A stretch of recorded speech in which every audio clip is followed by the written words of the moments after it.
সকল শাৰদীয় দুৰ্গোৎসৱক লৈ এতিয়া এছঅপি প্ৰকাশ পাইছে ইতিমধ্যে এছঅপি আহি গৈছে প্ৰশাসনৰ তৰফৰ পৰা এছঅপি জাৰি কৰা হৈছে আৰু প্ৰতিখন পূজা মণ্ডপে কি নিয়ম পালন কৰিব লাগিব আমাৰ হাতৰ এছঅপিখন আহি পৰিছে এছঅপি দেখলৈ চেষ্টা কৰিম কিন্তু এই মুহূৰ্তত আমি দেখুৱাইছো যে আহি গ'ল দুৰ্গা পূজাৰ এছঅপি মানিহে প্ৰতিখন দুৰ্গা পূজাৰ মণ্ডপে তেওঁলোকে পূজা পালন কৰিব পাৰিব পূজা অনুষ্ঠিত কৰিব পাৰিব যিসকল তাত দৰ্শনাৰ্থী যাব দুৰ্গা পূজা চাবলৈ যিসকল দৰ্শনাৰ্থী যাব তেওঁলোকৰ বাবে নিৰ্দেশনা আছে তেওঁলোকে ক'ত কি কৰিব লাগিব কি ব্যৱস্থা লাগিব সবিশেষ জনাবলৈ চেষ্টা কৰিছো ডিটেইলছ আপোনালোকক জনাবলৈ চেষ্টা কৰিম যে প্ৰশাসনৰ তৰফৰ পৰা এই মুহূৰ্তত এছঅপি জাৰি কৰা হৈছে দুৰ্গা পূজাক লৈ এছঅপি জাৰি কৰিলে প্ৰশাসনে গুৱাহাটী প্ৰশাসনে এছঅপি জাৰি কৰিছে দৰ্শকসকল 20টাৰো অধিক প্ৰায় 30টাতকৈও অধিক নিৰ্দেশনা জাৰি কৰিছে প্ৰশাসনে প্ৰতিখন পূজা সমিতিয়ে মানিব লাগিব এই নিৰ্দেশনা কি নিৰ্দেশনা থুলতে আপোনালোকক গ্ৰাফিক্সৰ জৰিয়তে জনাবলৈ চেষ্টা কৰিম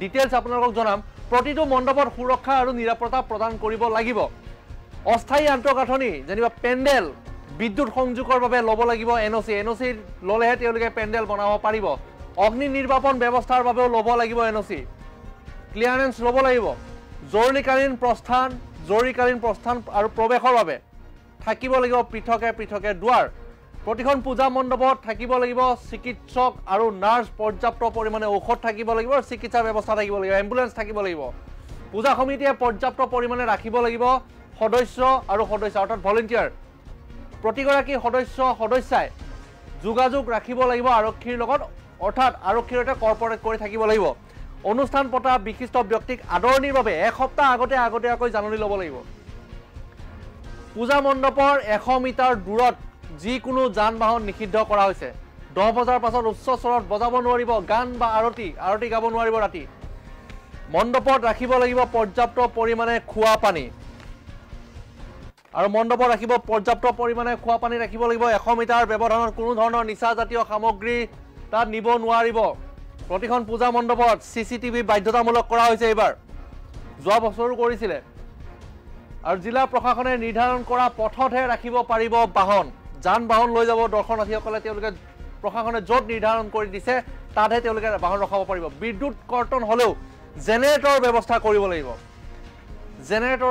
কৰিব লাগিব এছঅপি জাৰি কৰিছে আমি পুনৰবাৰ আপোনালোকক দেখুৱাবলৈ চেষ্টা কৰিছো এয়া হৈছে এছঅপিৰ যিকেইটা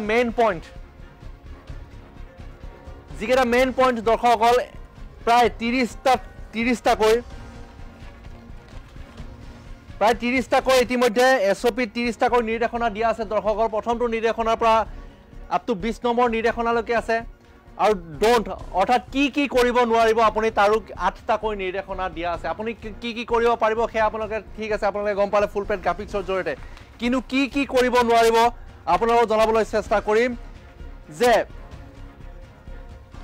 defence any public wall property natural object with posters banners গতিকে যি ৰাজহুৱা পোষ্টাৰ ক্ষেত্ৰত দেৱাল আছে ৰাজহুৱা সম্পত্তি আছে তাত তেওঁলোকে পোষ্টাৰ বেনাৰ বা কোনো আমন্ত্ৰিত অতিথি মাতা হ'ব কোনোবা গায়ক মতা হ'ব কণ্ঠশিল্পী মতা হ'ব তেওঁলোকৰ বাবে ৰাজহুৱা প্ৰপাৰ্টিত অৰ্থাৎ দেৱাল হওক বা যিকোনো ধৰণৰ সম্পত্তি হওক তাত তেওঁলোকে দুৰ্গা পূজা সমিতিয়ে কোনো ধৰণৰ বেনাৰ আৰিব নোৱাৰিব আৰু যদি আৰে তেন্তে সেকশন লাগিব তেওঁলোকৰ বিৰুদ্ধে ব্যৱস্থা গ্ৰহণ কৰা হ'ব আৰু আছে 2 নম্বৰ আপোনালোক দেখাইছো আৰু 3 নম্বৰ যিটো আছে নিৰ্দেশনা 3 নম্বৰ নিৰ্দেশনাত do not establish any office kiosk etcetera public property অৰ্থাৎ যিকোনো অফিচ কাৰ্যালয় ব্যৱহাৰ কৰিব নোৱাৰিব তেওঁলোকে কমিটিৰ কাৰ্যালয়ৰ নামত যিকোনো কমিটি কাৰ্যালয়ৰ নামত এছঅপি উল্লেখ কৰা মতে কমিটিৰ কাৰ্যালয়ৰ নামত তেওঁলোকে কোনো ধৰণৰ যিকোনো এটা ৰাজহুৱা সম্পত্তি তেওঁলোকে ব্যৱহাৰ কৰিব নোৱাৰিব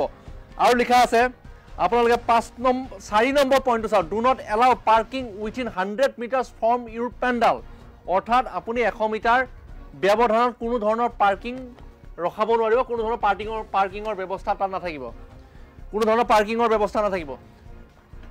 তাত লিখা আছে যে do not allow parking within 100 metres from your pandal অৰ্থাৎ আপোনাৰ পূজা মণ্ডপটোৰ পৰা 100 মিটাৰ দূৰত্বলৈকে কোনো ধৰণৰ যান বাহন ৰখাব নোৱাৰিব এয়া ষ্ট্ৰিক্টলি প্ৰহিবিটেড কৰিছে প্ৰশাসনৰ তৰফৰ পৰা আৰু do not hang flex bunting posters from any public প্লেছত কোনো ধৰণৰ পতাকা তেওঁলোকে ব্যৱহাৰ কৰিব নোৱাৰিব যিকোনো ধৰণৰ পোষ্টাৰ ব্যৱহাৰ কৰিব নোৱাৰিব এইসমূহ নিৰ্দেশনা দিয়া হৈছে কেইবাটাও নিৰ্দেশনা দিয়া হৈছে আৰু যদি never use plastic bags, flags, banner, bunting or posters in any public places.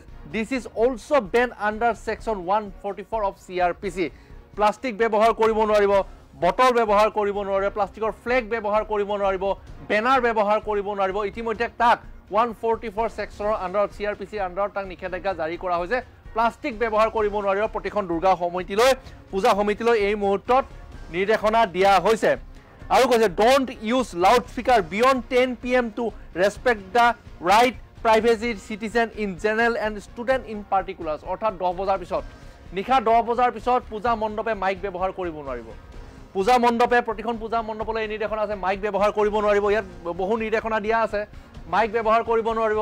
Plus 10 বজাৰ পিছত যদি আৰতিও তেওঁলোকে অনুষ্ঠিত কৰে, আৰতি যদি গায় তেন্তে সেই আৰতিত তেওঁলোকে মাইক ব্যৱহাৰ নকৰাকৈ তেওঁলোকে পূজা সম্পাদন কৰিব লাগিব। অৰ্থাৎ 10 বজাৰ পিছত ওচৰ চুবুৰীয়া কোনো ষ্টুডেণ্ট থাকিব পাৰে, ল'ৰা ছোৱালী পঢ়ি থাকিব পাৰে, কোনো গৃহস্থীৰ লোক সমস্যা পাব পাৰে, সমস্যাত ভুগিব পাৰে আৰু অশান্তি পাব পাৰে। যদি কাৰো যাতে অশান্তি নহয়, সাধাৰণ নাগৰিকৰ যাতে অশান্তি নহয় সেই হিচাপত পূজা অনুষ্ঠিত কৰিব লাগিব। আৰু কোনো পূজা মণ্ডপে যদি এনেধৰণৰ নিয়ম নামানে, এই SOP যদি নামানে তেন্তে তেওঁৰ বিৰুদ্ধে আইনী ব্যৱস্থা লোৱা হ'ব। সেইবাবেই এসপ্তাহ আগত প্ৰশাসনক জনাব লাগিব বুলি ইতিমধ্যে পূজা মণ্ডপলৈ এই নিৰ্দেশনা জাৰি কৰা হৈছে প্ৰশাসনৰ তৰফৰ পৰা। আৰু যিকোনো ধৰণৰ নিচাজাতীয় সামগ্ৰী নিব নোৱাৰিব। মুঠৰ ওপৰত গুৱাহাটীৰ প্ৰতিখন পূজা মণ্ডপলৈ এই নিৰ্দেশনা জাৰি কৰিছে প্ৰশাসনে। আৰু এই নিৰ্দেশনা মানি প্ৰায় 29টাকৈ নিৰ্দেশনা দিয়া হৈছে। ভাল বেয়া দুইটা দিশ চালি জাৰি চাই আলোচনা কৰি নিৰ্দেশনা দিয়া আছে। এই নিৰ্দেশনাসমূহ মানক, যদি নামানে তেন্তে আপোনাৰ বিৰুদ্ধে আইনী ব্যৱস্থা গ্ৰহণ কৰা হ'ব। আৰু প্ৰশাসনৰ অনুমতি সাপেক্ষেহে আপুনি পূজা মণ্ডপ ক'ত বনাইছে সেয়া নিৰ্ধাৰণ কৰিব পাৰিব। আৰু তাৰ আগতে NOC ল'ব লাগিব, ন' অবজেকশ্যন চাৰ্টিফিকেট ল'ব লাগিব। ফায়াৰৰ ক্ষেত্ৰত অগ্নি নিৰ্বাপক ব্যৱস্থা থাকিব লাগিব, তাৰ ক্ষেত্ৰতো NOC ল'ব লাগিব। পোহৰৰ ব্যৱস্থা APDCLৰ পৰা NOC ল'ব লাগিব। আপুনি পেণ্ডেল বনাইছে, ইনফ্ৰাষ্ট্ৰাকচাৰ কৰিছে, আন্তঃগাঁথনি কৰিছে, যি আন্তঃগাঁথনি কৰিছে সেই আন্তঃগাঁথনিৰ বিনিময়ত আপুনি NOC ল'ব লাগিব। যি অস্থায়ীভাৱে আন্তঃগাঁথনি কৰিছে, পূজা পেণ্ডেল আপুনি বনাইছে কিন্তু আপুনি ল'ব লাগিব অস্থায়ীভাৱে হ'লেও NOC ল'ব লাগিব। আৰু আৰক্ষী প্ৰশাসনৰ সৈতে প্ৰতি মুহূৰ্তত যোগাযোগত থাকিবলৈ, যিটো যোগাযোগত থাকিব আৰু সেই পূজা কমিটিয়ে সদস্য আৰু সদস্যাৰ সংখ্যা বৃদ্ধি কৰিব লাগিব, ডক্টৰৰ লগত যোগাযোগ কৰি থাকিব লাগিব। অৰ্থাৎ যাতে কোনো দৰ্শনাৰ্থীয়ে যাতে সমস্যাত নভোগে। আপোনালোকে জানে বিগত বৰ্ষৰকেইটাত বহু বিক্ষিপ্ত ঘটনা সংঘটিত হৈছিল পূজা মণ্ডপত। পূজা মণ্ডপৰ ভিতৰতেই মৃতদেহ পৰ্যন্ত উদ্ধাৰ হৈছিলে। কিন্তু গোটেই নিশা এইবাৰ কি কৰিছে, গোটেই নিশা প্ৰতিগৰাকী দৰ্শনাৰ্থীয়ে শেষ কৰি যোৱাৰ পিছত কমিটিৰ প্ৰতিগৰাকী সদস্যা উৰে নিশা পূজা মণ্ডপত থাকিব লাগে। আমি ফুল পেড গ্ৰাফিক্সৰ জৰিয়তে পুনৰবাৰ এই ইনষ্ট্ৰাকশ্যনখন আপোনালোক দেখাবলৈ চেষ্টা কৰিছোঁ। এইখন চাওক। গতিকে দুৰ্গা পূজাক লৈ SOP জাৰি কৰিছে। নিয়মকেইটা থুলমূলকৈ আপোনালোকক ক'লোঁ। ইমাৰ্জেঞ্চি কণ্টেক্ট নাম্বাৰ দিয়া হৈছে। প্ৰতিটো বিভাগৰ GMC কণ্ট্ৰল ৰুমৰ নম্বৰ দিয়া হৈছে, APDCL কণ্ট্ৰল ৰুমৰ নম্বৰ দিয়া হৈছে, NDRF SDRFৰ নম্বৰ দিয়া হৈছে, জিলা প্ৰশাসনৰ কণ্ট্ৰল ৰুমৰ দিয়া হৈছে, পুলিচ কণ্ট্ৰল ৰুমৰ দিয়া আছে, ফায়াৰ ইমাৰ্জেঞ্চি ছাৰ্ভিচৰ কণ্ট্ৰল ৰুমৰ নম্বৰ দিয়া আছে। যদি কিবা অসুবিধাৰ সমস্যা বা যিকোনো ধৰণৰ অসুবিধাৰ সৃষ্টি হয় তেন্তে আপোনালোকে এইকেইটাত নম্বৰকেইটাত আপোনালোকে যোগাযোগ কৰিব পাৰে। ইতিমধ্যে প্ৰতিখন পূজা মণ্ডপলৈ, প্ৰতিখন পূজা মণ্ডপৰ সমিতিলৈ ইতিমধ্যে SOP প্ৰকাশ পাইছে। প্ৰকাশ পোৱাৰ লগে লগে তেওঁলোকলৈ প্ৰেৰণ কৰা হৈছে।